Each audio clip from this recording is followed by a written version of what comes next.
అయితే సంఘముగా చేరి సంఘముగా ప్రార్థన చేసేటువంటిది కూడా, సంఘము అనేటువంటిది క్రీస్తు యొక్క శరీరం.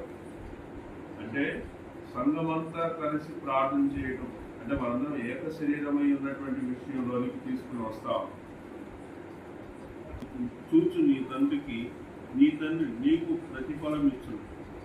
కాబట్టి మనం చేసేటువంటి ప్రార్థన ప్రతిఫలాన్ని ఇచ్చేటువంటి ప్రార్థనే ఉండాలి, ప్రతిఫలాన్ని ఇవ్వగలిగినటువంటి ప్రార్థనే ఉండాలి.